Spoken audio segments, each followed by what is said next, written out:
So, tantalizing slivers of information about the Gen 3 Tesla Optimus bot, 1X Neo beginning to learn on its own, first physical world native agentic OS for humanoid robots, from LimX COSA to toilet cleaning robots, and the latest videos of the Figure robot. We've got so much packed into this chat today. So, let me first introduce the gang. Scott Walter is a mechanical and aerospace engineer and two-time founder of robotics companies. Gustav Andersson is a hand surgeon and associate professor of anatomy in northern Sweden. And Mehrdad Farimani, also joining us from Sweden, has been building bots of all sorts for well over a decade now. Welcome, gentlemen. Our cup of robotics joy is overflowing today. Yeah, I was worried that we were going to have like a pause of info coming out, but there are small tidbits every other day, feels like. A flood. Yeah, just wait 7 days and things will change again. Like my background here, believe it or not, this is not a Zoom background. This is a real background, okay? So the Airbnb, they must have known it was coming. They supplied one of these things here. Yeah, so I'm in Zurich for this week. And then maybe next week it'll be coming from a normal location again. So the Wi-Fi here might be a little bit glitchy, so I apologize for that. That's okay. We'll happy to make do with whatever we get of you. So I think we should begin with Optimus 3.0. And it all began with this post from Jason Calacanis, said Optimus 3.0 will be the most transformative technology product ever built, period. He made some interesting comments at the All In podcast. I am just going to bring that up so we can all listen to it and react. So here goes. To Tesla with Elon, and I went and visited the Optimus lab. There were a large number of people working on a Sunday at 10 a.m. Yeah. And I saw Optimus 3. I can tell you now, nobody will remember that Tesla ever made a car. They will only remember the Optimus, and that he is going to make 1 billion of those. And it is going to be the most transformative technology product ever made in the history of humanity, because what LLMs are going to enable those products to do is understand the world and then do things in the world that we don't want to do. Yeah. I believe it'll be a 1-to-1 ratio of humans to Optimus, and I think he's already won, but I don't want to speak out of school. 2 Sundays ago. Promises. A lot of promises that we've been hearing for a very long time. And then, lo and behold, we had this post from Nick Cruz-Patan with Elon and something that looked like a human dressed in a robotic suit. But turns out it was this is Optimus 3.0. A bit of a weird arm and deltoid there. What I think you should be careful of here, Broyden, is that the original post actually came from Elon. So Nick Cruz downloaded it and then posted it as his own. If you go to Elon's original post, it's very clearly AI generated, because right underneath it's tagged to, Grok create your own video. Yeah. So if you look down at the bottom there, you will see that the point of that post was more or less about Grok producing a video out of probably some sort of initial image. There's a lot of speculation out there on what the initial image was and whether the first frame was the initial image. I do not believe it was, because if you look at that very first frame, you see the hand look skin toned. And then as you see everything go through there, you see how the hand color keeps on changing. So what the original frame was, we don't know. And the big question is that actually Optimus 3.0 or not? And I think I have some information about that. 2.8 maybe. Yeah. But there was another picture today, I think, where you have the black gloves on it on both hands, and it's standing by itself. There was another picture which either someone took this and created what might have been the initial frame, or it was the initial frame. There's just a lot of things that jumped out right away that you could tell it was AI generated. A lot of it was also Elon's appearance wasn't quite right. Doesn't quite match his more current appearance. Looks like Elon, but doesn't look like the Elon of a week ago. And now what you're looking at there, more than likely, is a buck. Mm-hmm. This is just a design that they're working on how they want it to look like. Mm-hmm. And it probably is not functioning or anything like that, but that is basically what Optimus 3.0 will look like. How far they are along and actually putting stuff in the inside, we know absolutely nothing about. We have no idea whether this is what Jason saw or whether he actually saw it moving. What I can tell you is I know a guy who knows a guy who actually saw this in Tesla, really? not the actual Optimus, but the buck. He saw a buck, and this is consistent with his description of the buck, and that is it was all black and it was fully wrapped and it looked very human-like. Okay, so it's very speculative.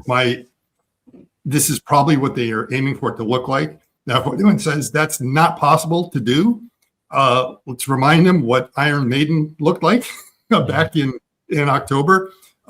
It is possible to take a human form like that and fill it with enough mechanics that it'll be able to move around and convince you. Now, while XPeng did a very good job on the Iron Maiden, there were still some places where you could see, if you look really closely, you saw some of the mechanisms poking out.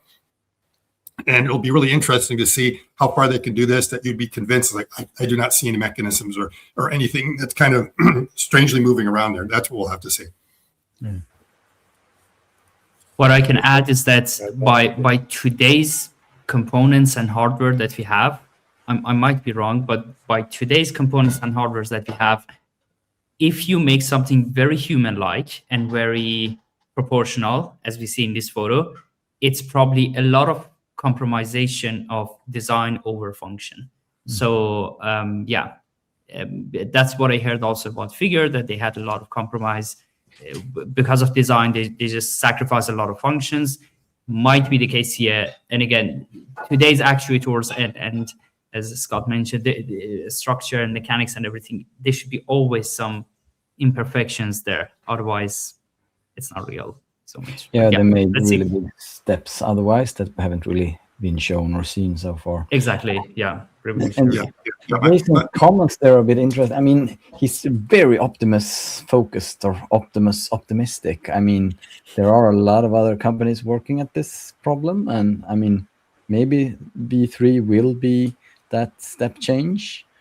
And but I mean, I wonder if he more kind of meant that the bot world or the robotics humanoids around the world will be the next big product. I hope that Tesla makes one that is a lot better than everyone else, but I mean, I have a hard time seeing it being such a big step change that will define the whole humanoid bot revolution. But perhaps.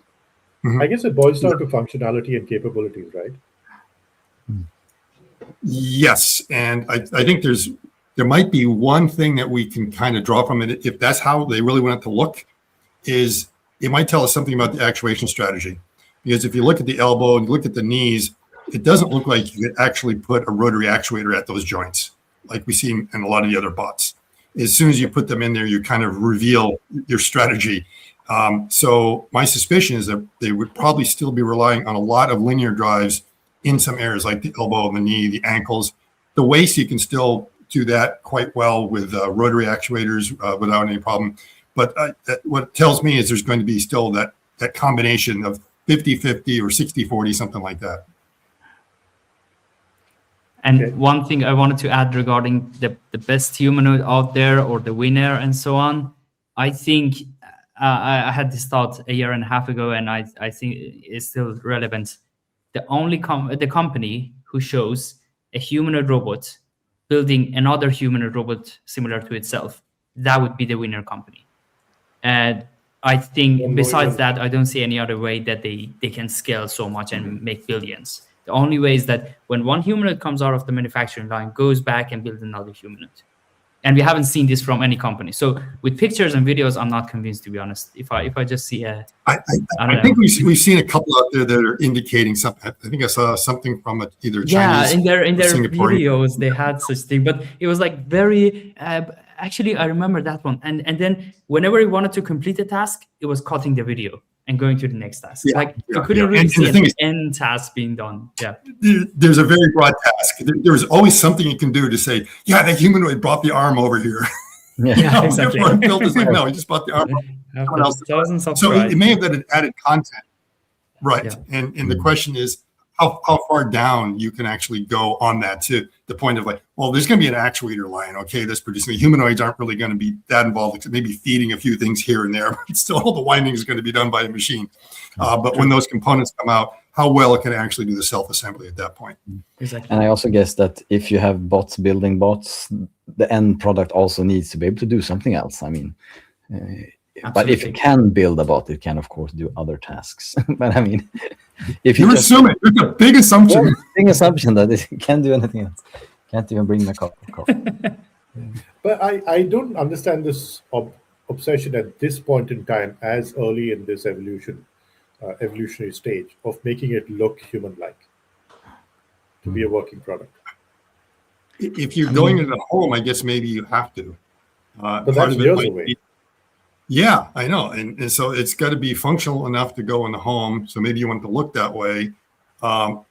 It might make it a little bit safer, but still I'm not 100% sure it makes it safe.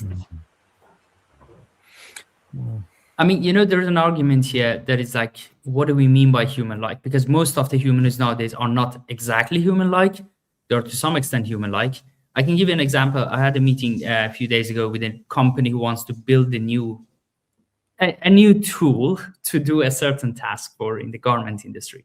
And then they were like, okay, we don't want to build the humanoids. I was like, okay, so what do you want to build? They said, we want to have 2 arms, 7 degrees of freedom each. We want to have a dexterous hand.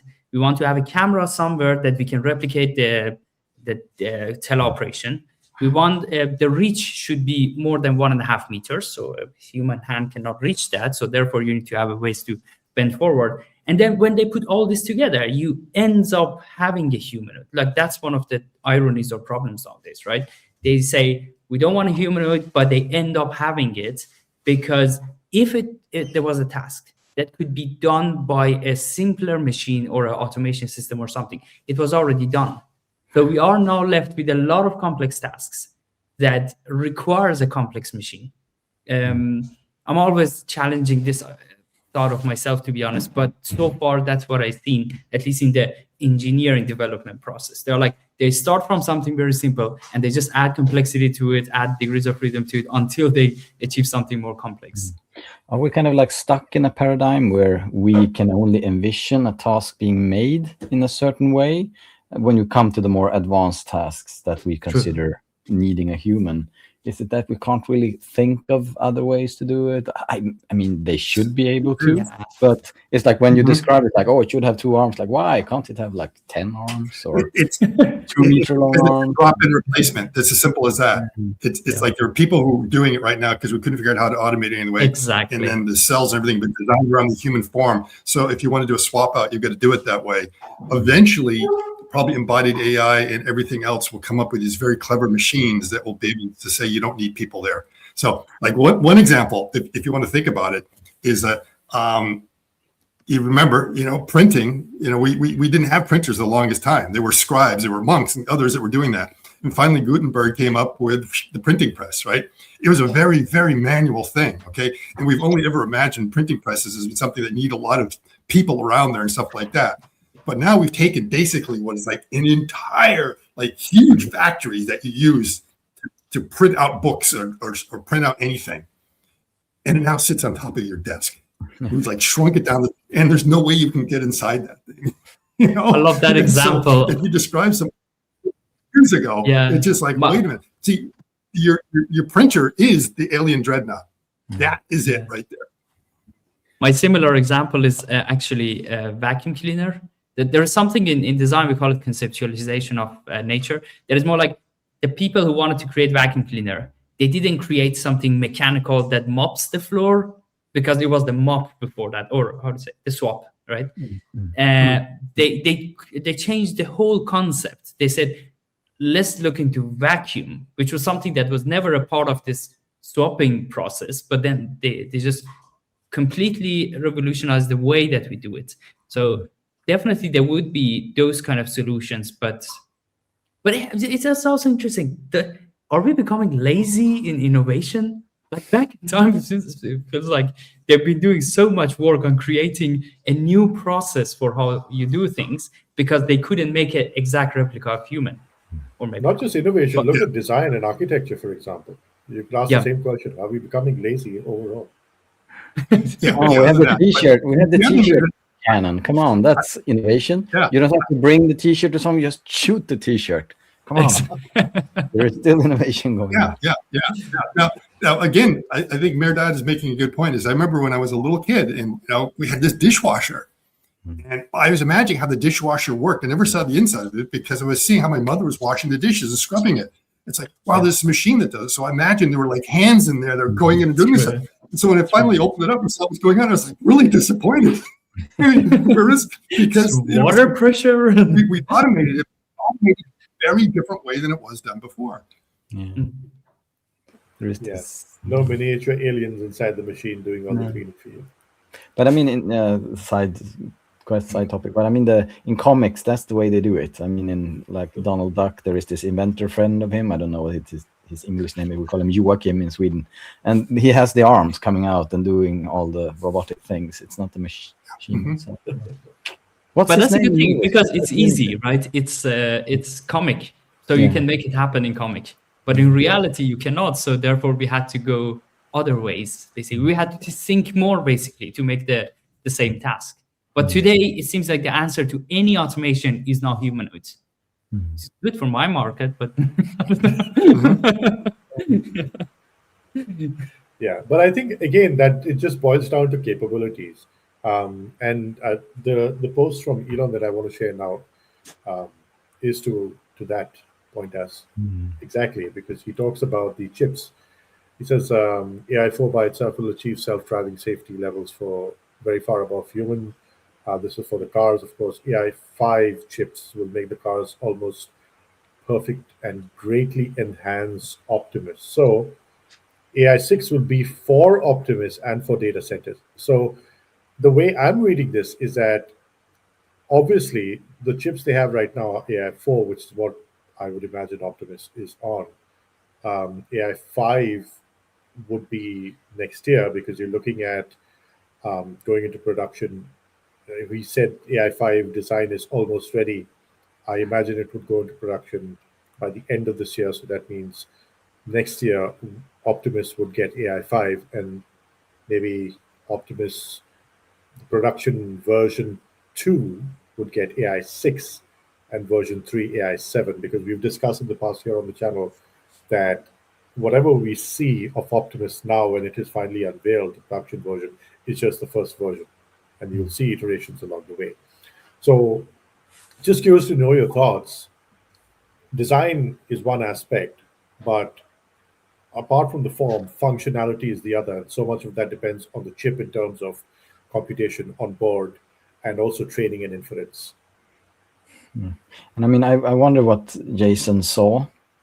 I'm thinking it's more towards the design and the mechanical part, not so much it performing incredible tasks that we haven't seen a bot do. It might be that it looked very human and it could do some motions, but I don't expect them to have a demo where the bot built another bot or put something together. So I don't know. I like his optimism, but I mean, I'm not convinced until I see it actually performing these tasks. As you say, the capabilities, the potential capabilities are perhaps there, and with the speed of developing AI, perhaps having a kind of basic humanoid bot compared to what it will be in 10 years will be enough if you have a good enough AI for it. Just as you can run Doom on like your pregnancy test LCD screen nowadays, it's true. Or on a wipe, they can run a few things. It's crazy. Yeah.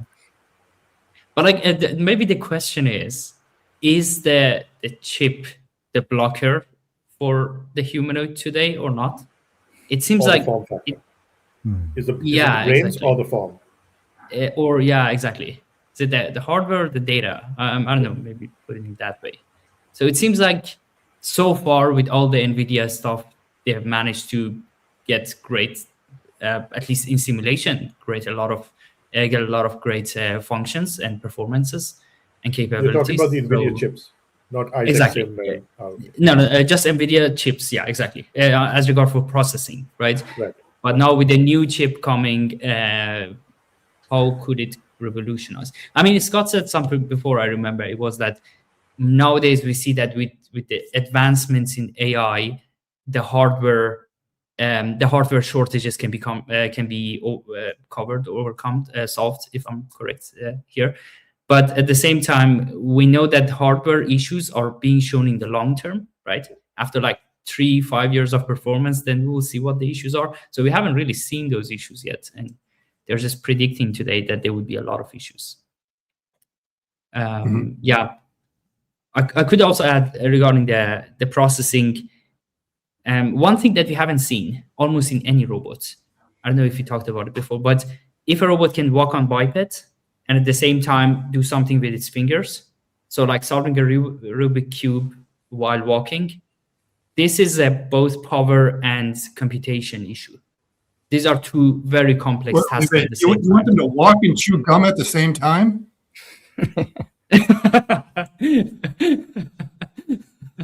That could be a case, yeah. But yeah, that's an English expression. If you don't know, it's like the idea is like some people are not coordinating. But you do make a pretty good point. Is that there's a lot of compute going on just for walking, and the question is, do you have enough left over to be able to do something that's agile? And then the other is like there are a lot of things we do which are really whole body control type of things where you do need the motion of the legs to be able to accomplish it. In many cases, it's like walk over, fix yourself down, do everything else and move around. And the legs will do a little bit to kind of balance you, but they aren't actually part of the job. And that I think is, and it's tricky for many reasons to be able to do that. No one has had like the full whole body control. They've been able to show little glimpses of it, but no one is really doing it from head to toe. Exactly. I remember we had the robot, so just regarding that point, we had a robot with 2 degrees of, two arms, and also it has a locomotion, so no legs, just on wheel, and it was solving SLAM, simultaneous localization and mapping via SLAM, actually, video based, and also trying to manipulate something at the same time, and an NVIDIA Orion was burning out, only because of these 2 tasks, so localization and manipulation. So I don't know if they have enough leftovers for even other tasks. Sorry. Yeah, see nothing about the power. Yeah, exactly. Power was also.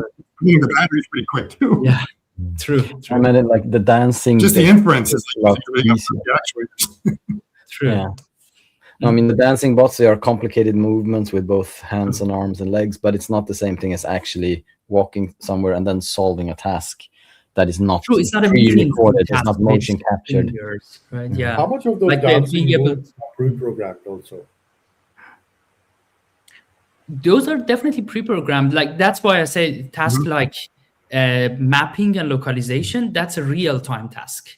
Like it needs to absorb a lot of data at the same time and analyze them. Or tasks like manipulation, that's also a real-time task because it needs to be able to grab the object properly and the slip and everything be mitigated. So the real-time tasks are the issues, not the pre-programmed one. And as Scott also said, like biped locomotion is half pre-programmed, half real-time, right? It still needs to be able to adapt to the terrain, but the motion of the legs are usually pre-programmed. Yeah, I mean, like a human, you learn to walk and run. Exactly. And then you adapt your learnings to different terrain. Yeah. Exactly. Yeah. And in many cases, they're being kind of pre-fed human priors on how to walk, and they're doing the reinforcement learning on that. And again, when they're doing the dancing and a lot of those others, that they are doing a lot of motion capture and then imitation learning based on that, and that's how they're kind of able to get the whole body control. So it'll be interesting to see if a robot can suddenly start innovating, coming up with its own dance moves. You know, that might be like the first glimpse that it can start to get an idea of what whole body control is all about. And hopefully it's not, and really do it outside of whatever its input was. So it may have been trained on certain dance moves, but can it suddenly really do something that's very different that you'd look at the training set and say, wow, it actually improvised. Yeah. You know what? That's the perfect segue to our next topic, which is the 1X Neo, ta-da, learning on its own. And I saw that post from you, Scott, where you humorously compared it to Doctor Strange of the multiverse. So This is fascinating because they've also put out a blog post alongside this, which says 1x world model from video to action, a new way robots learn. If I get this right, this is essentially the 1x Neobot now looking at a situation, imagining ways in its AI stack to solve a problem, and then choosing the best way, the best one of those options as commands to its hardware to carry out the solution in simple terms. Yeah, yeah, and the reason why I pointed out Doctor Strange is that the one thing I like about some movies, and they do it pretty well a lot of times in the Marvel universe, is they can take a very complicated topic and describe it really quickly that the audience gets it like that. And so when you see Doctor Strange sitting there imagining all these potential futures and all the different possibilities, everyone gets it within 20 seconds. And that's exactly what's going on there. And if you ask me to describe what a Monte Carlo simulation is, it would probably take me a long time. You'd be really confused. And if I just said, oh, it's that thing Doctor Strange did, you would go, oh, I get it. It's really as simple as that. And when diffusion models came out, the first thing I wondered is like, why isn't this being used a lot more in training the robots or having the robots do a particular task? So you're now seeing this. I think there are also a couple other companies that are doing it. I think I've seen some researchers out there also discuss the same thing, that you start with an initial pause of where the world is right now, and you imagine possible ways of executing a certain goal. And so using an LLM to say what the goal is, it was just like, using any sort of diffusion model like Midjourney or Sora to generate a small video clip for you to see what the future is. And what you then have to do is like what Doctor Strange does, is try to pick the best one, the one that ends up giving the best result, and then beginning to move along that. So this is what 1x is doing. The only thing right now is I think it takes a lot of time, a lot of compute to be able to go through the whole sequence. So it may be that you give a command and it's got to sit there and sort of think about it. And then the other thing that's really tricky is it's one thing to show a movie from Neo's perspective of what its hand looks like. This is how I'm imagining how my hand's going to go over, imagine how it's going to grab the orange and pick it up and move it over there. Then the other thing is taking it and actually converting it into actions. And that's the thing that is really the toughest thing in a huge area of research right now, what they call the inverse dynamic model, to be able to do that. And part of that is very hard to do without closing the loop somehow with a lot of teleoperation as well. Because it's one thing to sort of see what you want the hand to do. It's another thing to know what the action space needs to be able to get there. And so I think 2026, we're going to see a lot of companies taking this approach and then trying to improve upon that and solve that particular problem. Is the FSD trained in the same way? Or, I mean, when they're doing their simulations of, okay, this... I think so. Yeah, like imagine 1 million different. Because that's what I always thought the shadow mode was kind of about, is like, it's imagining this is how I would drive. Yeah. And then so it sees how you, and it sees the creation from it. That's what they and call the the other thing ego FSD mode. could be doing is again, The ego about. Exactly. And then, imagining, what the drive should look like the next 5 seconds. And so long as the drive is going exactly like I expect the next 5 seconds, I'm not worried. But if something is a little bit different, like a car changes the lanes or a deer jumps out in front of the road or something like that, then you realize, wait a minute, this is not what I'm expecting. And then it has to go through and compute and take other measures. So kind of, in simple terms, try to predict the future and then match the present to that prediction and make adjustments on the go. And I think some of the AI dates updates hinted at that. Yeah. But it seems like it would be quite compute intense. I mean, this kind of, I guess perhaps it's the trainings or 1x. Are they using this as a training set, or is it that it's supposed to do this every time it's performing a task in the future? Like, which one is it, or is it a little bit of both? I think it's a little bit of both, and in the future, it's not going to work.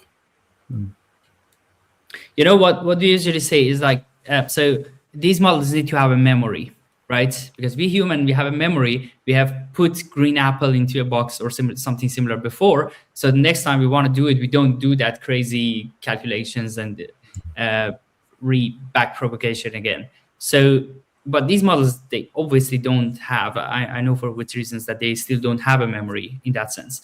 But what actually happens is that so we have this high level control and the low level control. And on the low level, they learn a few things and they remember them. For example, an apple needs to be grabbed with this amount of force, with this certain hand. But then now where to put it, that could be a real-time recalculated system.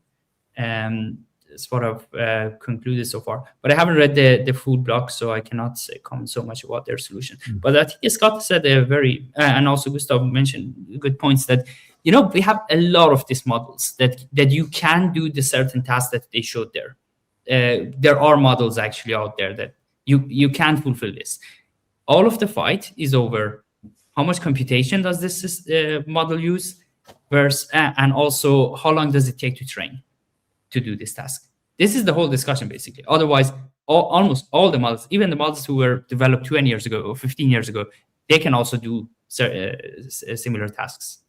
Okay, well, since we're talking about tasks, there's the next topic that we'd like to talk about today. That's the LimX COSA, the first physical world native agentic OS for humanoid robots. Now, this is interesting. Who's going to take us through what this is? Because this is fascinating. Okay, so I believe what they're trying to show here is more like that long horizon problem. So Mirdad was kind of referring to how the fact that these bots don't have much of a memory. So in many cases, if you give the bot a very complex task in which one of the tasks is pick up an apple, it might know how to pick up the apple, but then after that, it may not know what it's supposed to do after that. And I believe what they are showing here in some cases is, now this may be a little bit different. I know later on they're showing another part in this LimX where they give it a task to go outside and I think pick up the trash or pick up any litter that might be out there. And it just knows what it has to do to go out there and finish the task.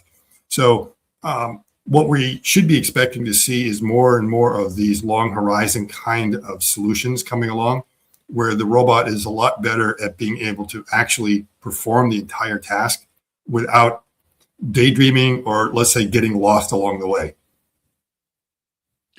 That's exactly what I was thinking. That basically, so we have this high level task and low level task. Low level is pick up the apple, put it somewhere. High level is go to pick up the groceries from the car and sort them out in the kitchen. So it's more like an overall task you describe, and then the robot needs to figure out the details by itself.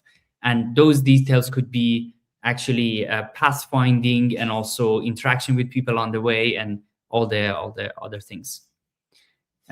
Seems like that's their thing. Even though, did you notice that the robot is also changed here, Limx? Before it had a smaller head, and also it didn't have a LiDAR in the chest, their previous version. And also, might be an interesting point for you, if you noticed, there's a camera under the hip. Ah, yes, there is now. Yes, there is. The extrusion from it was very questioned in the design community, at least. That a good position for a camera. So that's what exactly. It's a camera. It's a it has a tail. Calm down, folks. It's just a camera. But when I see it, then you cannot unsee it, right? No. It's always there. Yes, indeed. Thank you for giving us nightmares, Mirdad.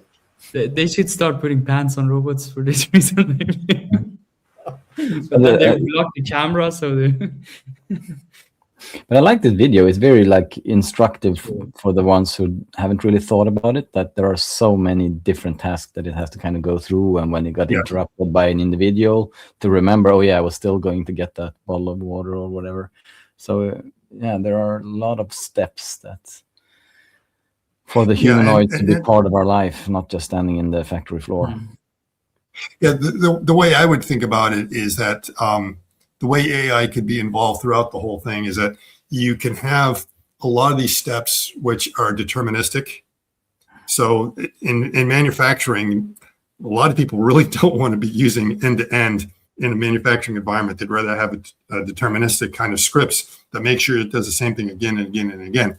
But of course, in manufacturing, the environment and everything is set up that you should only be able to do it. Everything should be the same. unless something is out of norm, and then you kind of pick it up, and then someone has to come in and find out, okay, what's wrong here? Let's adjust that. You could do something with having like a high-level deterministic script that's generated by AI, like something like Copilot. You say, go ahead and do this, and all that. And then from there, it figures out, well, what are all the end-to-end subroutine calls I need to do along the way? So when it comes to the grasp something, it's like, oh, go out and find all the objects, and just goes around and looks, oh, I see objects that are out there that need to be picked up. And once it identifies what the object is, then you can go ahead and say, now run the script to pick up that particular kind of object. And then, okay, now I have this object. What am I supposed to do? Oh, you're supposed to bring it over to the trash can now. And so then you run something that says identify where the trash cans are locally, and then walk on over that. So I think you could have a kind of a hybrid between the two to make sure it doesn't get lost, and then get a very nice long horizon. And I wouldn't be surprised if that's what a lot of these companies are thinking of doing. And if they're not, it's a good question of like, why aren't you doing that? Why are you thinking the whole thing can be done really end to end? Precisely. This is one of the misconceptions that people think humanoids or robots, basically, they are capable of such a thing. But until roughly today, they were not. They were just given a small task, do it, and then for the next task, you should give it a command. But there is also a trendy topic in the AI area nowadays, not so trendy, it came last year. It's called LBMs, large behavioral models.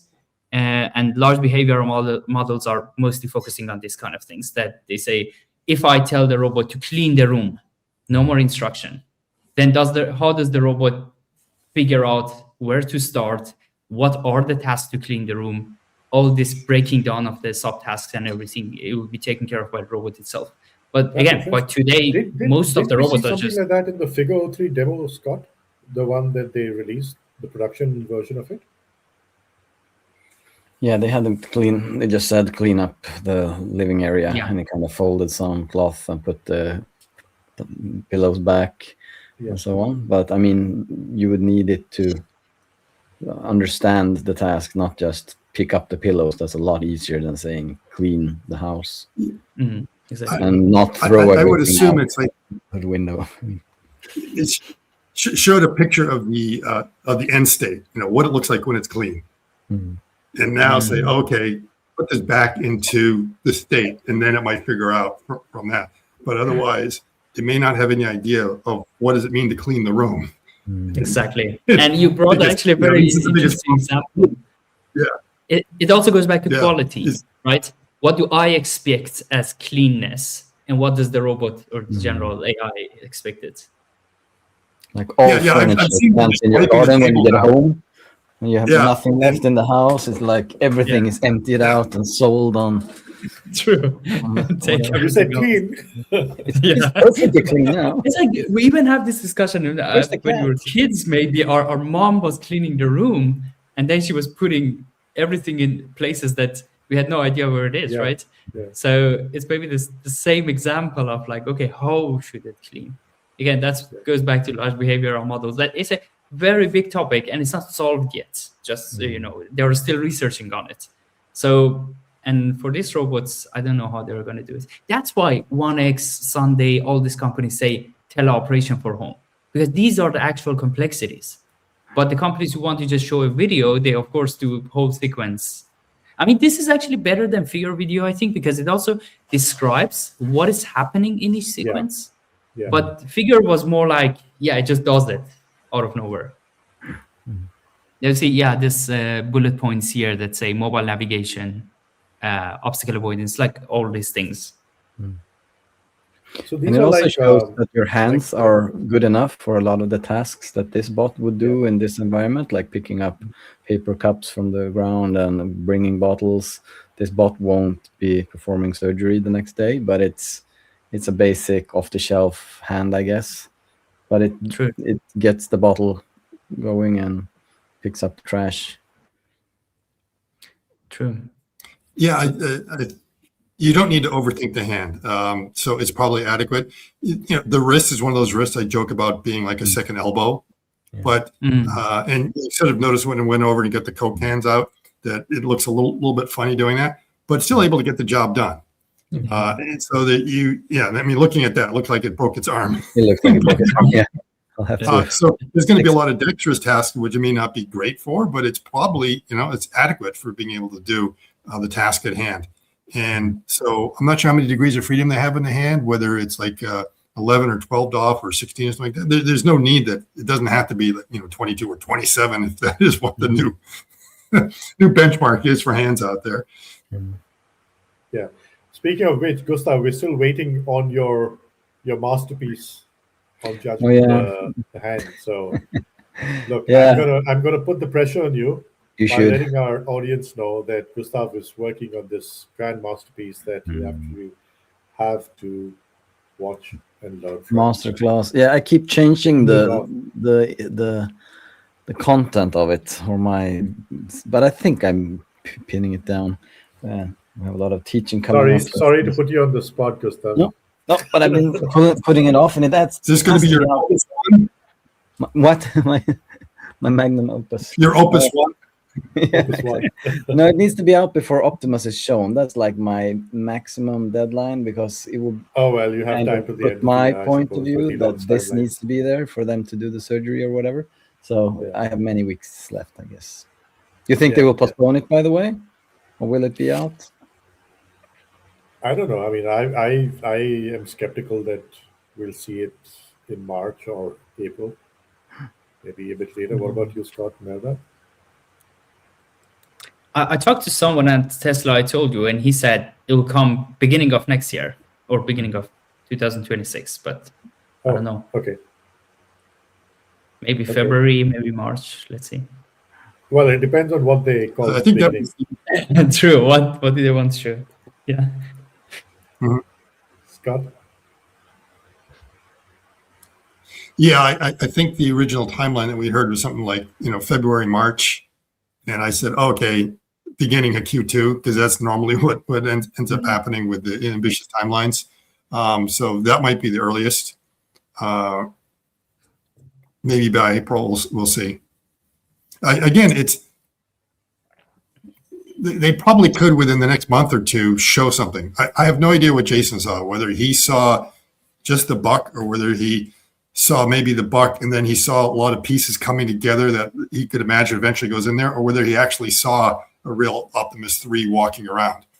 And usually it takes a while when you get that first one up and moving around before it's enough that it's worth showing something. We can see that Humanoid and even Persona recently put theirs out, and there were, their videos were completely underwhelming because their videos were like 2.5, 3 years late. If we'd seen them 3 years ago, we would go, "Wow, that's fantastic what you're doing." But right now, it's like everyone else is so far ahead. So before they show something, you need to make sure it's at the same level as everyone else. It can't be a little bit below. And even then, I don't think Milan wants to put something at the same level. He needs to be a little bit ahead. And right now, they're shooting towards a moving target because we don't know what someone is going to reveal next week. Xipeng already revealed a bot that looks like a human in a suit. So they kind of took that thunder away from them. And I mean, Boston Dynamics, the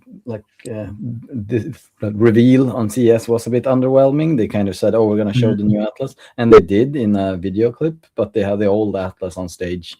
But that video clip was CGI too of the new Atlas. It was not the real Atlas. Yeah, exactly. Yeah, so, not the real new Atlas. Yeah. And the amount of hype that Optimus 3 has been generated around Optimus 3, Elon, everybody else, I don't know. I mean, they've got to live up to it or the stock's going to tank. It will anyways. Buying opportunities. But yeah, exactly right. You and Gustav always have to start the tank for a few months so you can load up and wait for it to go back up. Quit complaining. All right, we've got some interesting moves. Scott, this is from you. You had posted this. Milan is on the move. He joined Boston Dynamics. Explain to my audience why this is important. What's the significance? Who is Milan? Okay, Milan Kovac was pretty much the first director of the Optimus program.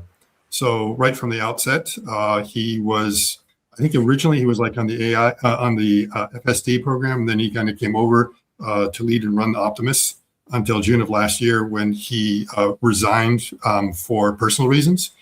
And This might be kind of in line with those personal reasons, because while he's joining Boston Dynamics, it's more or less like as an outside director and advisor. It's not someone who's going to be leading a team. So it's it basically means he doesn't have to worry about working 24/7 like he probably was at Tesla. He'll be able to relax a little bit more. And I think John Gibbs kind of pointed out that this is Tesla almost like seeding the robotics community, because you do have a lot of ex-Tesla people who have gone on to do their own startups or joined other companies at the same time. So what that means is their dissemination of knowledge going around, where everyone is sort of able to take the learnings they may have from somewhere else. So it sounds like, I'm not sure if Milan will still be in San Francisco, because I think Boston Dynamics is setting something up in San Francisco anyways for some of their AI development. So they may be in both places. So it's kind of like the Roman Empire now. Boston Dynamics has got 2 headquarters or 2 capitals, Boston and maybe Constantinople, or what would be San Francisco. Yeah, I was just thinking. It feels like Boston Dynamics have gotten quite far, and they've been at it with their new Atlas. Is it too late to kind of? I think they're starting to get serious. It looks like they really want to. I'm not sure why they were at CES, because the C in CES stands for consumer, and it's not for consumers to buy. But it seemed like for some reason they wanted to capture the public imagination, and it's not for capital raise or anything like that, because they're owned by Hyundai. Simple as that. And it's not like the VCs are going to go in and invest, and there's not a direct play into Boston Dynamics except through Hyundai.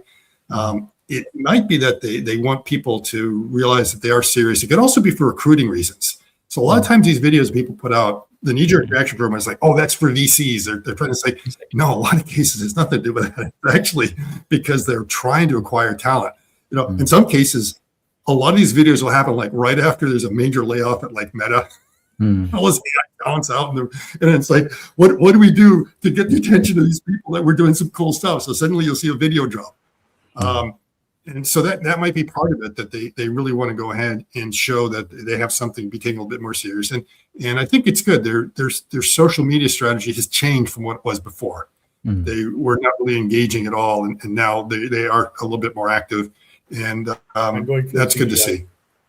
So I also heard another narrative, Scott, besides HR, besides investment. It's also that, well, since their flagship consumer product, which was Spot, since that one is getting less attention now, much less, even some people actually describe it as failure. Now they want to say that, no, we have something else coming up that is replacing Spot. So that's another narrative. But let's see, because it's a long time. Actually, I haven't heard. Is that consumer or is that business? I mean, should they have gone to Best rather than CES? That's what I don't know. That's true. Yeah. But is Milan focusing on like getting it to production, or it felt like since he was so early on the Optimus program, I would expect him to be more like in the early stages of developing a humanoid. As I said, it feels like a bit late to kind of get him on the train now, but maybe it is to get to the next step or the next level of developing these or getting them out there. I don't know.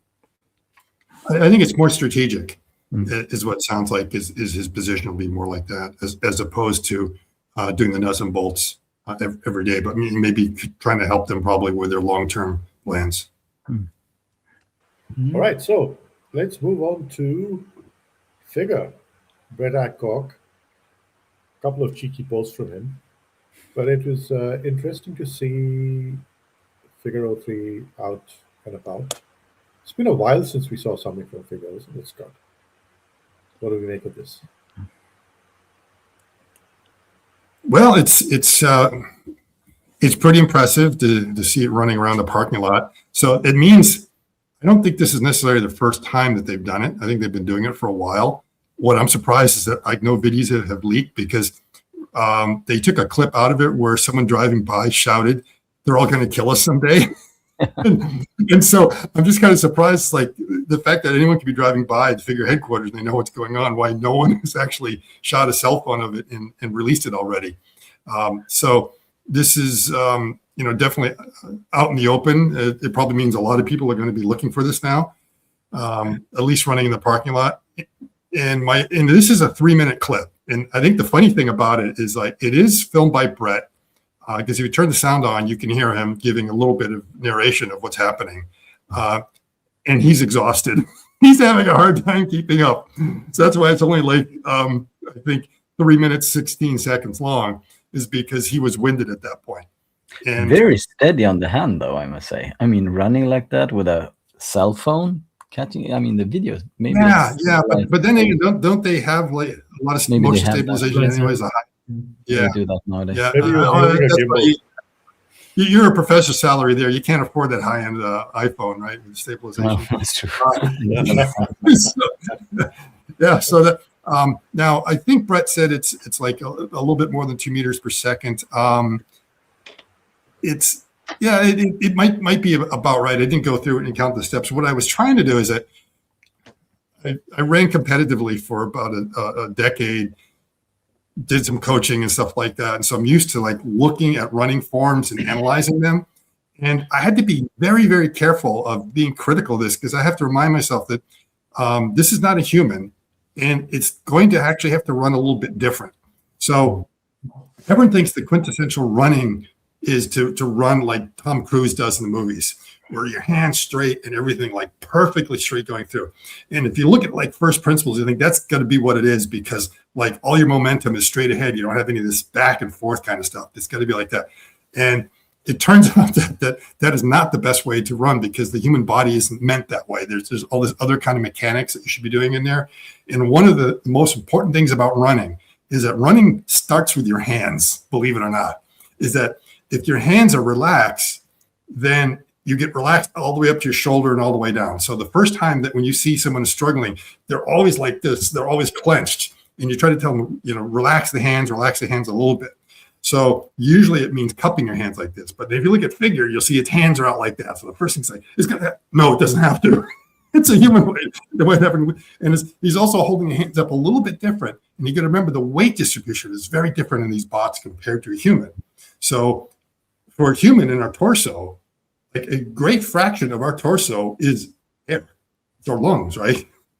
But a humanoid, that's all packed with batteries. So its center of gravity is a little bit higher, all these things. So when you start to study the mechanics, you got to be very careful about being judgmental on how it's running compared to human form. It's okay. I noticed the swing through, it had a very straight knee. I wouldn't recommend a straight knee for anyone, because that problem means you're going to have a little bit of injury. So we all have our knees bent just a little bit when it comes down. And I also noticed that its heel was up really kind of high. It was almost a couple inches above the ground, and then it would plop right down. Where a normal runner would kind of come right in and let it on there. But that could all be a couple things. One, whatever the optimization strategy is saying that's the best for whatever reason. Or they just need to do a little bit more fine tuning on it. So it'll be interesting to see how its running form adapts over time compared to humans, and to really find out what the metrics are. Last thing about this is, how long do you think you can keep running? Yeah. How long? Any ideas? 1 hour. I would say less than 10 minutes. But I should also add that this is one of the longest humanoid run videos we have seen, maybe. Without it crashing into a human. Yeah. This is very impressive in that sense. They have not run it to its max yet. They don't know the answer on how long ago before it runs out of battery, but they do know it's probably in the order of a couple hours. Really? Yes. It's incredibly efficient. And now the other question everyone might have is like, what about the navigation? So there's basically at least 3 modes of navigation. One is just joystick. You've just got someone that's like able to drive it around. The other is that you just give it waypoints. So it just kind of knows these locations and navigates from one to the next, to the next, to the next.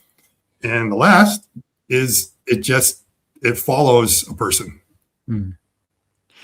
So this was what I wanted to add, that we had this discussion in a private robotics group about the movie that was filmed with that car in the background and so on. And somebody said, if you look at that video, the people and Optimus are always on the right side of the frame, and it seems like they deliberately didn't show the backside of the frame. And some people were saying, okay, that's probably where the teleoperator with the joystick are. And but then regarding this video that I saw here, we couldn't see any teleoperator in the scene at least. But it was interesting that even if it has some navigations or points or something, there should be a SLAM activated, and that's also very much power consuming. So I don't know if that is actually activated, or maybe it's just teleoperated but with a smaller joystick in hand or something, because that's also possible. It's hard to say, because I noticed every now and then the bot will deviate it a little bit. It was kind of going straight line, decided to go somewhere else. And I don't know if it's because it was trying to get back onto a waypoint, or again, sort of like you said with a SLAM, it's sort of noticed that, I'm getting close to either a car or the curb, because I think it was, as it was approaching the curb here, decides at this point, I think it comes up pretty close, to steer back in towards the middle. Mm-hmm. That's a good point. And also, they didn't really, okay, maybe here. So Brad is standing a bit in front of the robot, and I wanted to see if the robot is lowering the speed or changing direction at any point. Yeah. Do you think the robot can avoid a pothole? A bottle. A pothole, if it sees one. A pothole. Pothole. You don't have potholes in California, right? You don't have winter. They have a pretty smooth asphalt here, at least. Yeah. I assume. Or any other sort of obstacle, like. Well, we've seen it already. They showed it before out in the back where they had a lot of pallets and everything. The Figure 2 just plowing right on through. Yeah. So I guess to answer your question is it probably could, and it would stabilize itself. Because I'm sure they've done all the other sort of tests with this, of pushing it, all that kind of testing to make sure it is very stable. We just haven't seen any videos of that. Why is there very cynical to say on the left hand of the person on the camera is a controller or something? If you go a bit back on this video, I saw that the person who's the shadow of the person who's holding the camera. Oh, that's Brett right there. That's Brett. Yeah. But there's something on the left hand, if you noticed. Okay. Something hanging down there. I wonder if that's a type of Fitbit or something like that. Maybe. Let's see. Yeah, there was something there. Either that or it's a sleeve. I don't know. A bit more forwards. Yeah, you see it here. Is it just a big thumb? Oh, he's holding something in the hand, I think. Yeah. Yeah, exactly. Yeah, it's in the shade now. So the left hand on the exactly shadow. In the shadow. Left hand. Yeah. We're proper detectives, aren't we? But this is usually Scott's job to analyze these videos diligently. Yeah, I mean, I didn't notice the left hand, but I did notice that, obviously the iPhone that you're seeing being held in the right hand. He's running very close to the other, so it's not like avoiding or slowing down at least. So, Scott, what do you think the perimeter is, the safety perimeter around the bot to humans? Oh, there. Good question. Yeah, I'd assume like at least 1.5 meters or something like that. You'd want to have an area that if the bot was to fall, that you wouldn't injure the person. No, I don't know what happens if they encroach on that, whether the bot slows down or not, or whether it just keeps going. I'm still the very question curious is like if you come in front, the bot's going to go around or it's going to come to a stop. Yeah, regarding that previous point, I'm very curious if they show any robot shows any local manipulation task that Scott knows in marathon runners, for example. While they're running, they grab water or something from somewhere. That would be a very complex task for them to do. That would be super cool. Yeah, exactly. Like then you get yourself back. Grabbing and then, let's see if they can do that. Yeah. So that's our next challenge for them. Let us also hire the bar for and the cross country skiing since we're in Sweden, needs to do the cross. Just don't teach them the biathlon. I just feel like cross country skiing is pretty boring, so it's a very good thing for robots. They can do boring tasks, right? You don't have to do it yourself. That's why they had guns to cross skiing and people to watch. All right, so Let's move on to the next topic on our docket, and that is this interesting post from Lucas Ziegler. Loki Robotics. Toilet cleaning robots are here. Loki Robotics is going after a harder category, automating automating human-level cleaning in semi-structured places like public restrooms and office kitchens. Instead of just mapping and path planning, the robot has to physically interact with the environments, sinks, counters, toilets, fixtures, surfaces with different friction and geometry, plus cleaning liquids and tools. And there's a video here that we can watch. Interesting use case. A lot of promise. That's a great business model right there. There was a company 5 years ago who approached the same task and they failed. I mean, they were showing the exact same very nice videos, but they couldn't make sense of the business model. It's expensive machine. Yeah, you need to clean a lot of toilets to kind of pay for exactly. Yourself, unless you get it to go to different companies or a really big skyscraper or something. True. A lot of toilets. Or airports.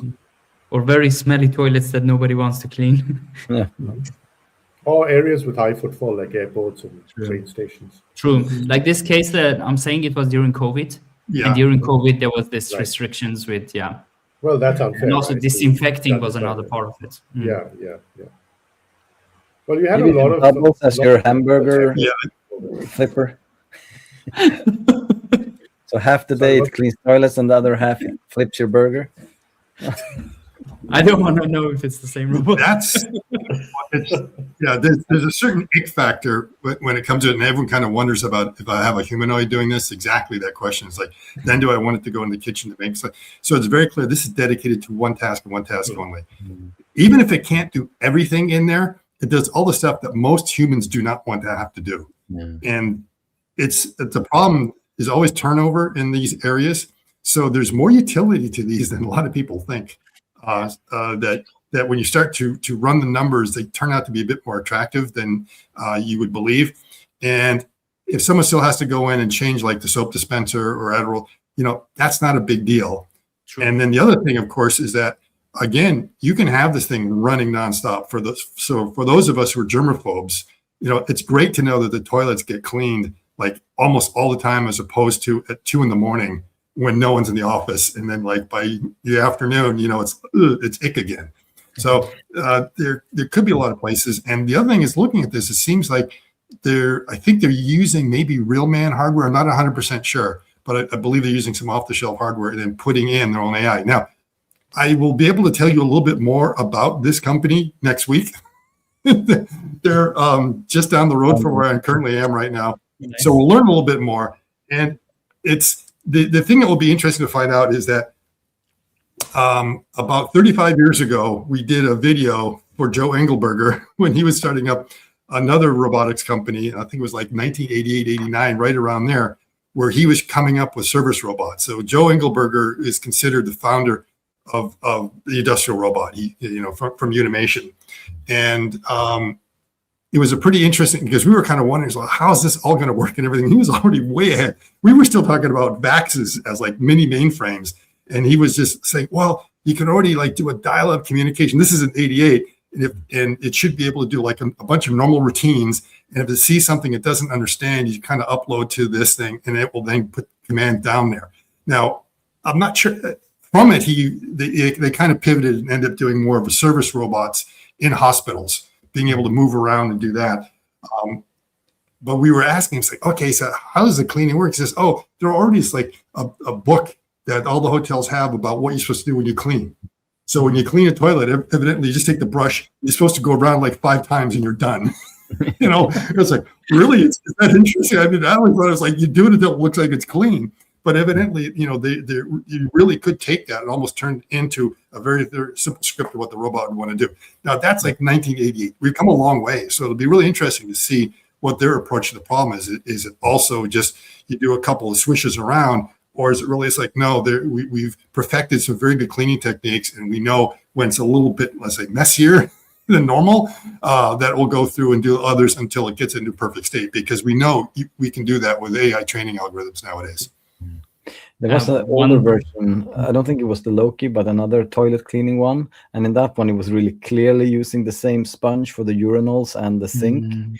I hope it has different for the toilets and the sink in this one, but there are at least like 6 brushes that it can use. So I'm sure to ask.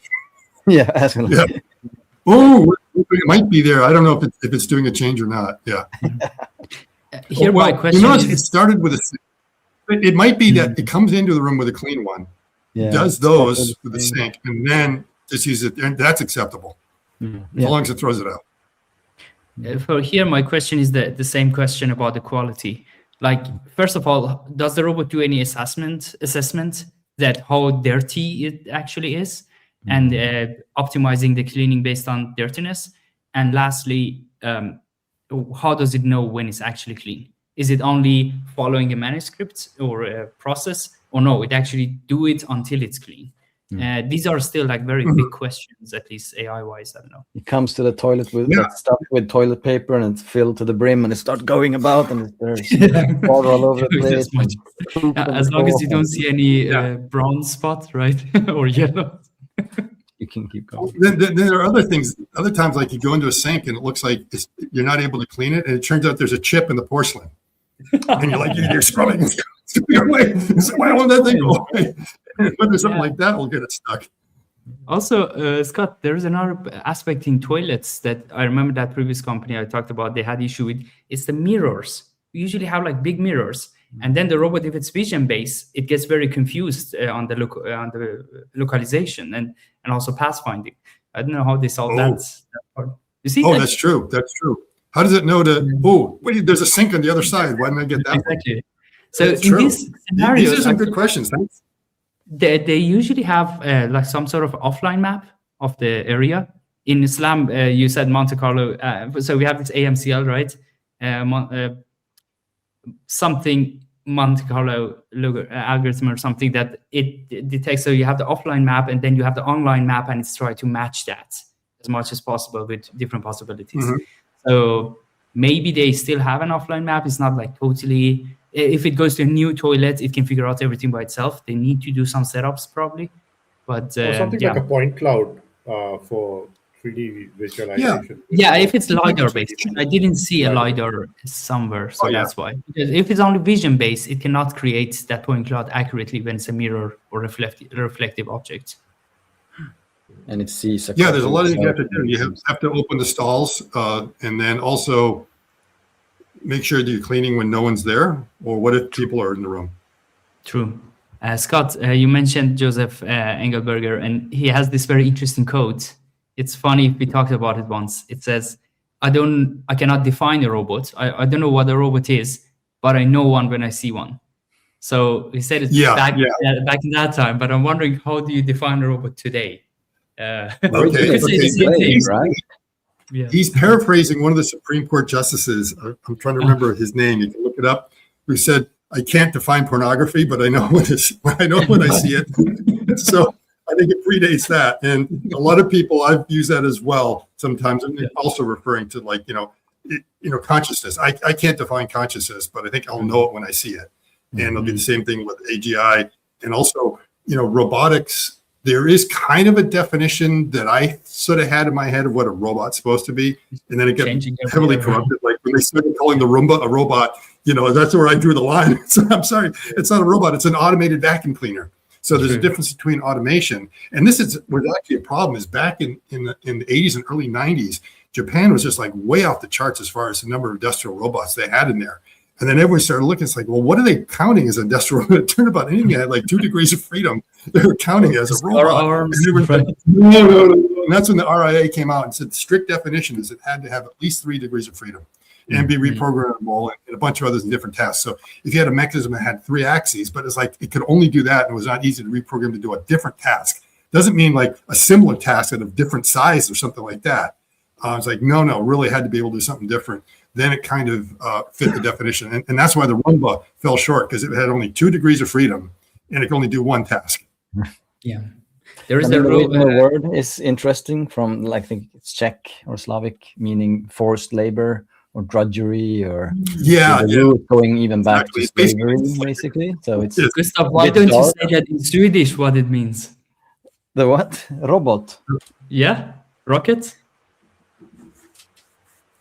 Oh, So the no, word for raket. rockets, Mhm. yeah, it's like a rocket, like a military rocket. That we also yeah. call it robots to some extent. Oh yeah, Like a yeah, that's missile. true. We call Like a missiles robots. Yeah, we sound Missiles, right? robots, True, yeah. true. Yeah. Oh, Yeah, really? we're a bit Yeah. more militaristic. And the funny thing is that You know, missile Do you basically means like a Swedes rock. have That's any of those? weapon. Yeah. Yeah. What do you say, Scott? Sweden never says that they are building Yeah, any the military actual term weapon, missile, I right? mean, we think of missile as being rocket, Hmm.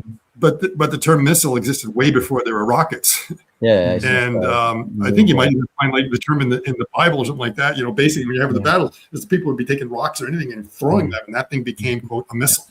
Yeah. And then it would hit some objective on the other side. And then later on, they said, well, now we think of it as something that has a boost phase and everything else, and it's got an explosive charge on it. It's like, nope. When a crowd riots and starts throwing things, those are missiles, sticks, snowballs, rocks, anything. the weapons of World War Kansas IV. soup. To your point, Scott, there's something in AI. They say as soon as it worked, you no longer call it AI, right? It's the same in robotic.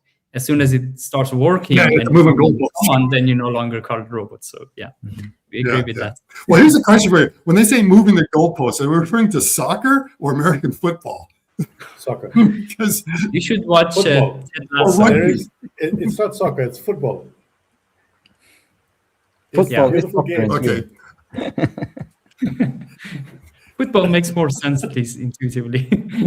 Yeah, football.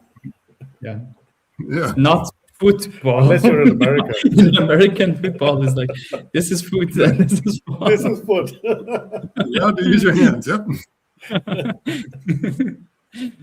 But wrist is the ankle in Swedish. We call the ankle vrist. So it's that's right. we're Oh, not really? Okay. immune to changing things. Okay.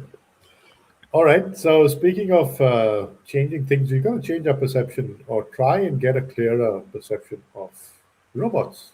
And we've got our very own Mr. Farimani who's come up with, what shall I call this? An MBTI test for bots? We This could is the say so. post- Or the your debate. Debate is better, right? It's a debate. debate. Yeah. Yeah, let's see who takes Okay. which side. But it basically says, so if you imagine these two axes, one is, let's say, a specialized robot, one is general purpose robots. So this is one debate that some people say, we need general purpose robots, no specialized robots make sense because of economy of scale and everything. And the other axis is, oh, well, this cannot be an axis, but industrial use case, home use case. There's also some sort of a debate here. Which one do we approach earlier? But if you go to the questions above or to the debate points, if you scroll up to the text, yeah. So number one is application versus technology. So many people think that any robot should be developed for a clear application or use case, but a lot of other people think no, we need to just develop the technology, make something general purpose, and the technology will the use case will come later. Build it and it will come. Yeah. Yeah. Fake it until you make it. Like that's how I feel, at least about like very big companies in robotics, like Figure, Tesla, Aptronics. They're not really focusing on any use case. They just want to build something general purpose, and other people put a use case on it later on. So quickly, do you want to say what is your A or T? I prefer T. Okay. But I mean, I'm not sure it's the right way to go, but I'll go T. I'm more in the A. Gustav. T. Make a scoreboard. A, makes sense. Okay, what's your Royden? First question. I think it's T. Okay. Interesting. And now we have the second one, software versus hardware. This is a big one. Modern robots are mostly about software and AI. And the other narrative says hardware still has a very long way to go. Without it, software does not matter much. So Will Jackson from Engineered Arts, he has this interesting quote. He says, no amount of AI can make a piece of brick to fly. and he's on the hardware side strongly. But there are a lot of new people, especially in robotics, on the software side. So we'd like to see what's your take. I mean, originally I was purely hardware, and I still think that that's the case. It has a long way to go, but there's a lot of things you can get done with software. I mean, you could get the brick to fly if you have the software control a robotic arm and throw the brick, then the brick will fly. So, but yeah, it needs both, of course. But I don't see hardware having gone to reach the final stage yet. It needs more. It usually comes in the early project negotiations in robotics that software people or hardware people, which one gets the highest budget? So that's where this debate comes quite a lot. It's I don't like to say you have absolutes of like we have a brick. I mean, it's like you've got to. It's more of a question of where are we from the middle, and I see it more as like an 80-20 kind of proposition or something like that, or maybe 60-40. But in this case, I'll go kind of more with the 80-20, and it's because I spent the last 40 years trying to get hardware, which I think is reasonably adequate for doing tasks, to do what we wanted to, and it's just always been very hard because we've been doing it deterministically and trying to do something else. So the Aloha project, software. Right, it basically opened up my eyes that really crappy hardware can do amazing things with good software. So that's why I've come to the feeling that dexterity lies more in the head than it does in the hand. So I am definitely on the software side, because while the hardware isn't great, you can still get a lot more out of that hardware if you had some pretty good software along with it. Royden? Yeah, I agree. It's S for me, the software. And I kind of want to throw back to an earlier conversation we had with Gustav, where, Gustav, remember you took us through examples of how the human body adapts in case of amputees, right? And that adaptation is possible because of the brain. So if the brain is the software, I think that right now would be of paramount importance for me. Because I mean, you could have the most advanced hardware conceivable, but without the right control, right brain, it would be the brick, even if you have, future. A point regarding that, I wanted to ask Gustav all the time this one. Have you heard this? If you do your fingers like this, just cross your fingers. And then you touch a pen. Exactly, Your without brain seeing thinks it. it's twice. Yeah, for me it doesn't work really. I don't get this strong sensation. There are two things there. My brain doesn't really understand what it is. Oh, no. Maybe a better way is that, so without seeing it, touch it with one finger and touch it with another finger separately. This works very well. And I think if someone else had brought the object to me, that would also be better in a way. True. But since your input is all of a sudden from two fingers, but you're still gripping it, your brain has any issues with it. Yeah. Yeah. You're I know Yeah. I think it would be worse if someone else did it to you, but it's an interesting concept. But I think our meat computers are too quick to kind of realize what's going on. But do you think if it's vision because we're not seeing it? Or I think mostly it's like the first few seconds you don't really know what's going on, but if you see it, then right away you kind of compensate for it. And also since we're feeling the strange tension over the joint, it kind of destroys the illusion. Whereas if I did not have, because I have to strain a little bit to get my fingers to cross, and that kind of blurs the whole thing. But I mean, there are, when people have anesthesia or whatever, and we remove the surgical drapings, they're like, oh, my arm is lying down. I thought my arm was sticking up towards the ceiling.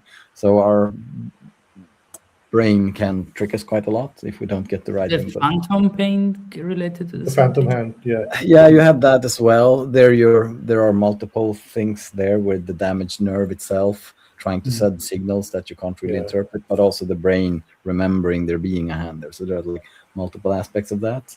But here it's more like when we pump up like a tourniquet around the arm, then the muscle is kind of denervate or blocked by the nerve block, but it feels the tension perhaps. So the brain thinks that the arm is in another position than it actually is.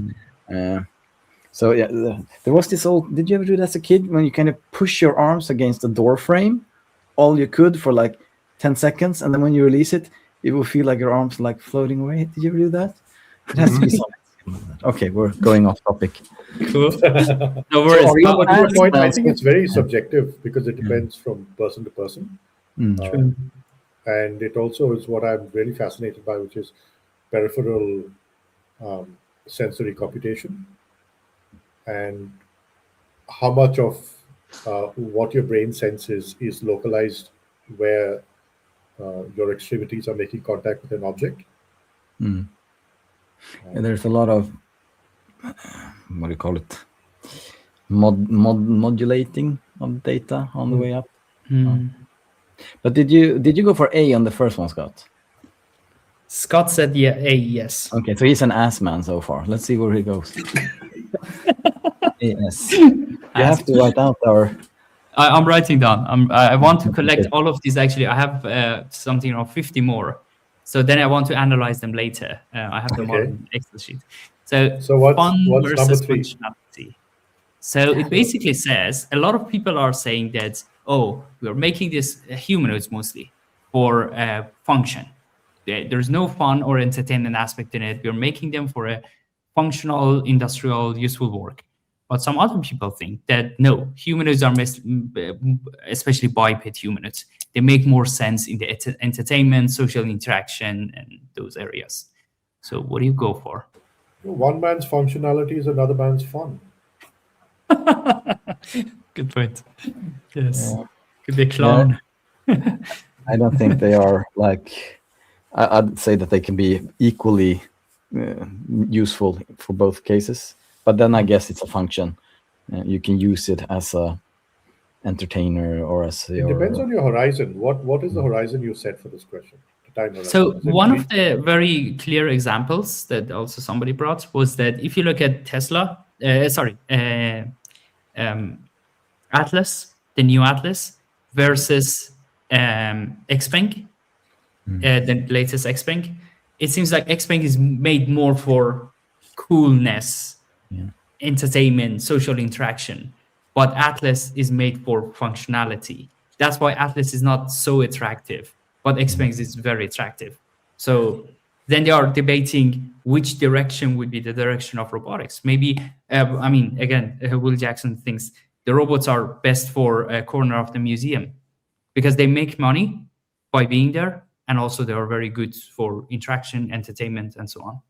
I mean, Disney historically is using most of the robots for entertainment, right? Actually, I talked to 3 people from Disney, and they went for F. They were like, yeah, actually, it's fun. We don't expect any functionality from But that's my point, right? It's very use case dependent and also time horizon dependent. And from a deployment case, from the economic point of view of deployment, I guess the utility will in time subsidize the fun. Exactly. So these questions are actually today's questions mostly. So saying that by today, how do we think, or the first deployment, would it be at home? Would it be industrial? Would it be entertainment? Would it be functional? That's mostly the debate. So the time horizon is actually very short. Yours? So the interesting question I have for you is that everyone who said F on 3, did they say T on 1? More than likely they did. I'm trying to figure those out. I have actually already found some of those relations, but I will tell you later when I have the results. Yeah. Okay. So I mean, if you're looking at a snapshot right now, it turns out everyone's been building it, and they're saying, well, what are these things good for? And everyone's figured out, hey, you know what? We can actually get some entertainment. And Michael Cho has basically said that the robots will be fun before they're useful, and he's probably right about that. So it just turns out that that's the pathway to usability. From my standpoint, I feel that we're really building them for utility, and it just turns out that one of the first use cases is more in this entertainment field. And in the end, if you're going to define what it means to do useful work, it more or less means being able to earn a paycheck, right? That the robot is better at doing that task than maybe a person. So if they're able to become a docent in a museum or something like that and do just as good a job as any sort of human, or maybe even a little bit better. And then you don't have to pay them like $35 an hour or whatever, that you would be paying. Then you would say, oh, it's doing utility right there. So that would be considered useful work. But I guess usually we think of useful work as being, working on a production line or something like that. And that's always been my goal, is that it should be doing something useful. But I understand that right now you can pay the bills with that. And, the same thing is like, what was CGI good for? It wasn't really good for anything, except in the early days, it was for advertising and for movies and entertainment. That was really where a lot of the technology was developed for that. But in the end, it's become very, very useful in science and in engineering. I mean, look at any CAD project or any sort of simulations you're doing. The amount of computer graphics that goes in there is wild compared to what it was 40 years ago. Exactly. And there's utility. Great example is all these great graphics that we have from NVIDIA today. It was because of the gaming industry. Yeah, because of gaming. Yeah. So and before that, it was also movies and advertising. Mm-hmm. So like back in the 80s, because I can definitely remember those days when it was, it's like everyone's like, what's it good for?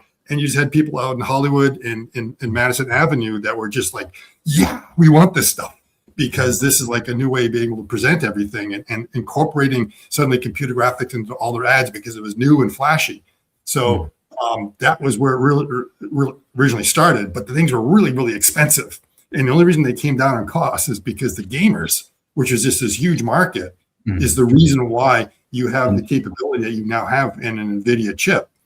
That if it was not for the gamers, those chips would cost $100,000. So exactly. No, they wouldn't. And it just happened to be good for AI. They built them for graphics, and it just happened to be a good processing unit. But so I mean, before we go, I would say that what I worry, but this case kind of proves me wrong, is that if you go for fun, why would you even bother with the hand? You just give them boxing gloves or whatever. But most of the really amazing discoveries that humanity has done have not been to do a certain thing. Okay, we need to go to the moon was kind of like the opposite. But the MRI, the one who developed like magnetic resonance imaging, was not interested in the human body. He was a physicist who wanted to look at spinning nuclei or whatever. And like this CRISPR-Cas that everyone is talking about, it's just, we want to understand how bacteria are defending themselves. They were not thinking about, oh, we want to do gene editing. It just kind of developed from them looking at something totally different.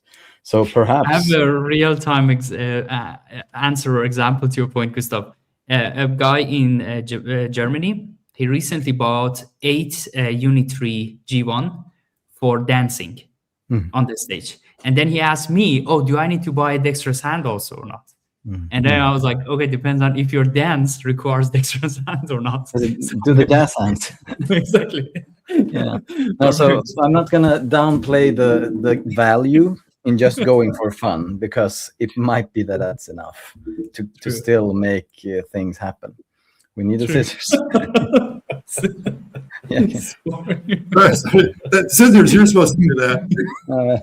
Is it that way or that way? I don't remember. Yeah. No, I think it's just it's something like that. Oh yeah, it's just like that. Is it John Travolta? Well, actually, do you know what the original? No, it was John Travolta, and he did that. Yeah. Saturday Night Fever. Saturday Night Fever. No, it wasn't. No. Pulp Fiction. Yeah, but I think he did it even in fiction. But actually, what he was doing is he got the idea from Adam West, because Adam West did it in like one of the Batman movies or something like that. Yeah, and he's sitting there doing the groovy dance and stuff like that. And he did that, and the whole idea of this was like the face mask, right? Makes sense. You learn so much when you say that. You hang out with a plumber, you're gonna learn like some of these weirdest facts. We are learning new applications for hands. It's so much fun hanging out with you guys. All right, so let's take the vote. Let's give Meredith what he needs. Yes. Specialized channels. So fun or utility? Yeah, so I still go for utility, but with the caveat that I think fun will work in the end, but utility. Okay. Scott? Utility. And Ruiden? You should be a You fun don't- person. Nah, Just- utility. There's no fun without utility. I mean, you've been in media for a long time, so you know the why there are humans out there. Yeah, but after hanging out with you guys, I think it's utility. You guys Okay. have Good. changed me. So specialized versus generalist. So this is a very common one, and I think it's understandable. The example of toilet cleaning robots, one robot made for a single task versus Optimus. Which one, again, in short term, which one is more possible? Yeah, I mean, Possible or desirable? Or That's a good realistic? question. Or realistic, let's say. realistic. Okay. We already have. We already have S. And A lot of that's stuff. been the problem. Is the reason why we have not deployed that many robots is because we're stuck in the S paradigm.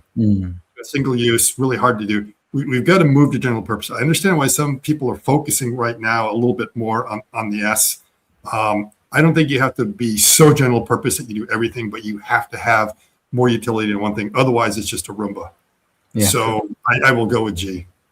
But you can add like a mop to your Roomba. It's not Yeah. just sucking and brushing. Yeah, but you still want to do other things like at least open and close the drapes, or vacuum the drape. It's all these other. It's like, oh, they can do the stairs now. It's like, you can do the stairs now, but I can come up with other applications that your vacuum cleaner still can do.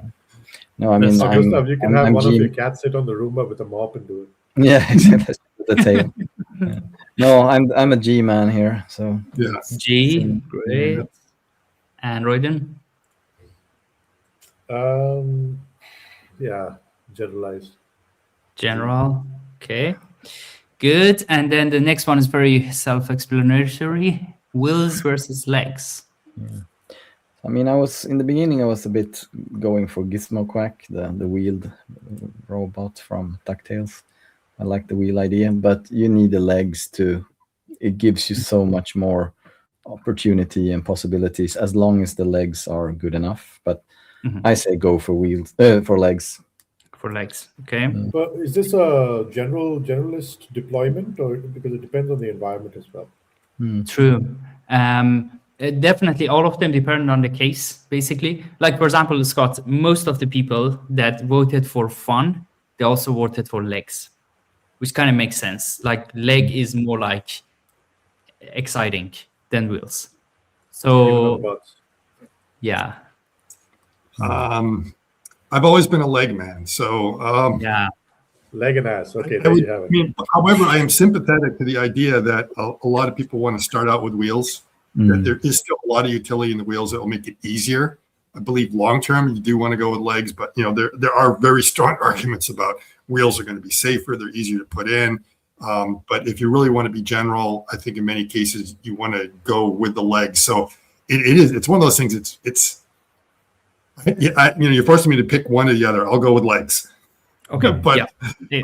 I'm not going to say that people Again, doing the wheels it's are. a debate. You should take a side. Yeah. You cannot be in Yeah. between. Yeah, Right. but I think it Yeah, helps. legs. I think we'll learn a lot by going with the legs because we already know how to do wheels pretty well. The other point, actually, if you get to Chris Paxton blog, there he actually says something interesting I never thought of. He says leg has a smaller footprint versus the payload that it's going to have. So the payload of let's say 50 kilo, you cannot have it with such a small footprint on wheel or anything else. Also, So, legs can get you even- places where wheels cannot. So Absolutely. That's if like the rest of the body is the package that you're taking Yeah. to deploy, legs can do it much better Yeah. than wheels. Ironically, wheels have a large footprint. Exactly. Or at least the wheelbase should be long The enough to wheelbase stabilize. is very big to keep it around there to stabilize it. Yeah. You don't have Some dynamic of the stabilization. pros are also cons for wheels. True. Yeah. Royden? Yeah, it's legs for me. Oh my God, why? Okay. Then I think this is the one to the last one, cost optimization or realism. So this basically says we'll have in a few years, we'll have 1 million of humanoids price lower than a car. The second one says there is no realistic path for humanoid robots to become cheaper anytime soon. This is one of the biggest advocates of this is Ryan from Clear Path Robotics. he says there's no way that you can make sense of economy of scale in humanoids. So yeah, if you're Elon fans, you can say oh, but So I think because we're already seeing robots that are being made for less than the cost. Now maybe they're not fully functional, but we're surprisingly how low cost they are. Like, do you think if, let's say, Optimus be lower than price of car? Yeah. Once you get the economy of scale, absolutely. It's going to be rough in the beginning, depending upon what kind of actuation strategy they use. Because if they're using a lot of the linear drives like we've heard of, and we know the kind of difficulty, but that stuff will all be mastered, and it'll be mastered only because there's going to be the incentive to produce millions of these. Yeah. I mean, the battery tech, the cameras, the AI chip, sure, the chip is expensive, but it's not that a really expensive. small piece of the car. No. The product already. They're going into our Teslas, and it doesn't make just double get the the price. actuators built, and then the cost of materials is a fraction of a car. So definitely. And anyway, when you scale, the costs come down in. So yeah. Yeah. I mean, absolutely. 50K hands that Sharpa has, I mean, that's going to change rapidly, I think. Yeah. If the Sharpa hand Because that was a good example. Like Sharpa hand, only the hand is more expensive than an average car, right? So now imagine the whole 50,000. Yeah. For now. Okay. Yeah. But it kind of goes hand in hand. I think you need to get the bot functioning and developed. It needs to reach a certain level of exactly usefulness, or otherwise the cost won't go down because you won't have anyone wanting to. Well, I think the other reason the Sharpa hand is so expensive is they're letting their competitors subsidize their research, because when it comes right down to it, who needs a Sharpa hand? Not that many people, not any consumers. It's such a good hand that everyone who's building a bot is buying it. Just to test it out. And reverse engineering it. There are lots of companies that have a hand, and they bought a bunch of others, and they're willing to dole out 50,000 just to figure out how they're doing that. So obviously, when the price will probably come down more, as some of those bot companies say that, rather than trying to come up with their own hand, we will do it, but at volume, this is what we expect for our discounts, and then it would make sense. We'll follow on that. So the complexity of the bot today, at least according to Elon and perhaps myself, is the hand and the control of the hand. Is what's going to be the tricky part. What do you think will be in the end, what will be the biggest cost? Will it be the actuators in 10 years, or will it be something else? Or will nothing be expensive anymore? I guess if we get the bots to do everything, there won't be any costs. But what is the expensive part of it? Is it the battery? I would say computation. Computation? I mean, the amount of computation we need, we are not even thinking of. Like today, they are using very simple, low amount of data only because the tasks are simple. But if it's going to do like all those things that people expect, it's going to be a huge amount of money. But that's my take. Data centers in space. It's really hard to say, because when you think about, we take for granted how cheap chips are, but that's the hardest thing to build, really. I mean, if you look at the technology that's involved in building that stuff, that's one of the few items in Optimus or any of these bots that we cannot build in our basement.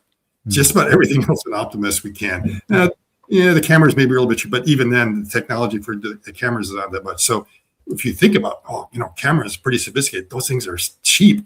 That's not part of the bill of materials. Right now, the bill of materials are the really the actuators, because they're so custom right now, and in some of the reducers. But that's going to come down once you ramp up on that. Batteries, no, that's not a cost. In the end, you could be right, Mehrdad, that it ends up becoming the compute, because it may be that you need something like AI 6 or 7 and a bunch of them, and a lot of different edge computing and stuff like that goes in there, that ends up being a little bit costly. Also memory and stuff. The highest. Yeah. Which might mean that costs like $2,000 and everything else costs $500 or something like that.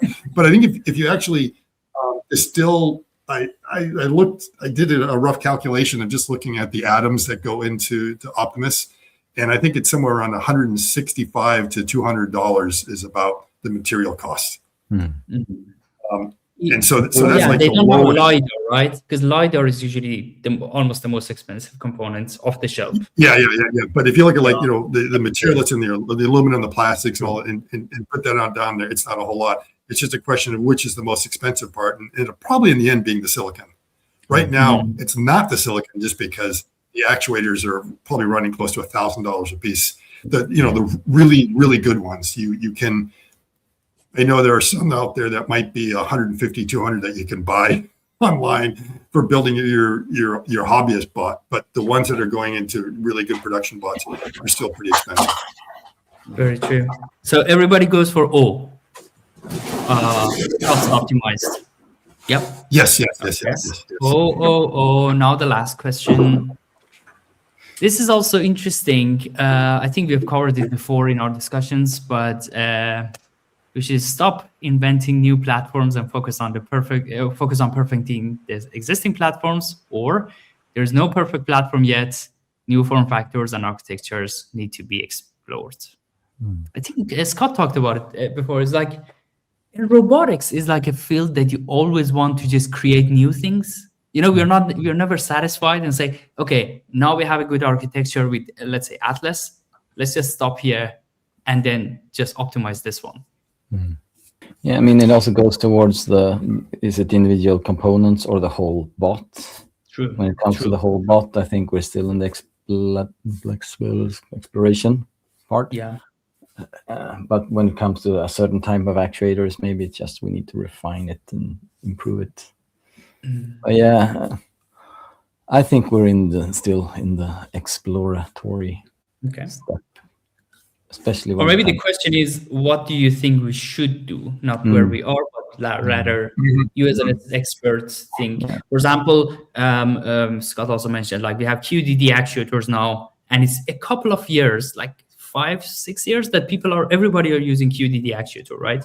So then, yeah, it seems like on the actuator side, we have received some sort of a consensus, achieved a consensus. Yeah. I mean, this is something we can optimize towards. I mean, this is the end state, but this needs more exploration. So, I mean, I think we have not seen the optimal hand design yet. This might be it, but I mean, that's assuming that the human hand model is really optimized. Yeah, no, I mean, from my point of view, so we can go with what Scott said earlier, and I agree with that. You could have really basic pair of actuator or grippers, and with soft, you can make them really massive. But I have not seen the optimal hand yet. That needs to be explored. It seems like everyone has not really understood what makes the human hand really good. And so for me, it's still exploratory. They need to come up with some new things and consider aspects that have not been shown to have been considered yet, like all the motions of the wrist and the palm and the fingers, and then we haven't even started with the sensors. I'd say there are some really nice fingertip sensors now that can kind of detect things, but I think that has a long way to go before it's good enough. But as I said, I get the human hand is a benchmark, but it should not be the limiting factor. It should not be, you don't need to be limited by the human hand and its capability when you're designing a bot hand.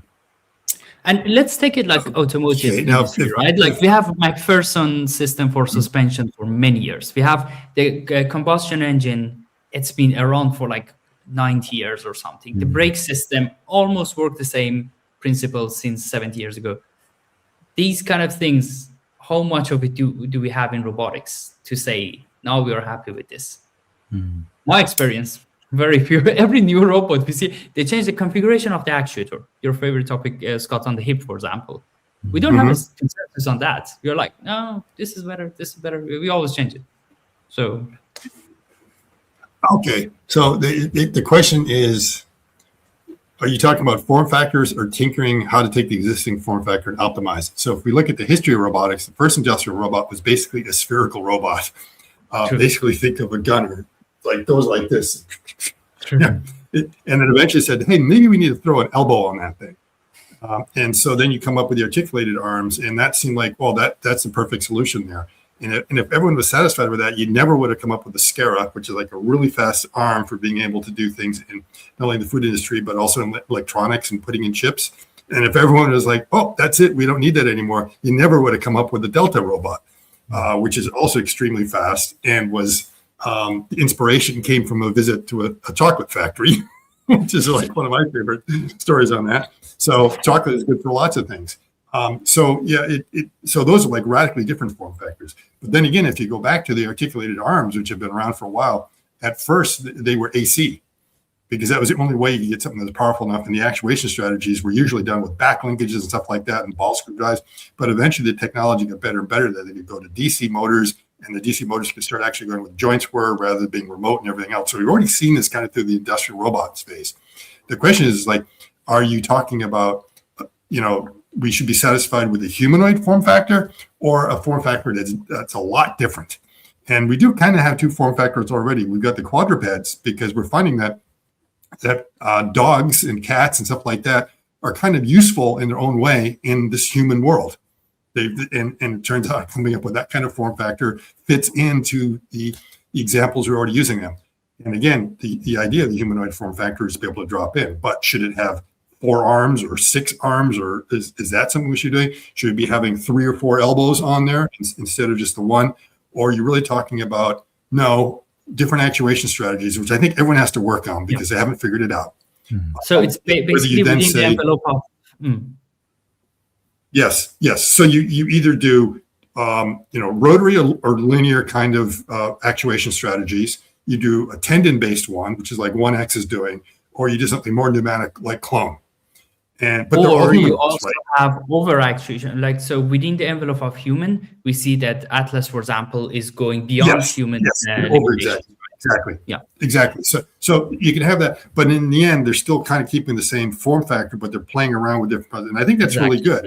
And I've said this many times before. I'm really glad that 1X is like attempting to do something with tendons. That clone is attempting to do something like that. Now, if I was a venture capitalist and thinking of investing in clone, I would be like, I'm not quite sure, but boy, I'm sure glad someone else is putting their money there, because there's going to be a lot of very good research that comes out of that. And who knows, maybe that ends up being the final form factor, or not so much the form factor, but the approach that ends up working in the end to get the kind of dexterity and the real human-like control. But it's going to take longer, I think, for them than taking these traditional ones. But 10 years, 15 years, we're going to look back at these robots and going to say they're really quite quaint, and these guys clearly didn't know what they were doing, and the answer was really obviously something else, artificial muscle of some sort, or some sort of actuation strategy. But the thing is, we can't wait for those actuation strategies. There's so much work that has to be done. Right? That's why I say that while the hardware isn't as good as I'd like to see it, it's a software problem, and you can only take care of the software with hardware. Without the hardware, you're not going to be able to get the software that you need. So the two, kind of like our hand and our brain co-evolved. All right, voting time. Yeah. Oh, I think it's pretty obvious. Okay, so this is what we need to make sure. Platform, are you talking about the actuation strategies, or are you talking about completely different form factors than a human? No, just within the humanoid form factor. Yeah.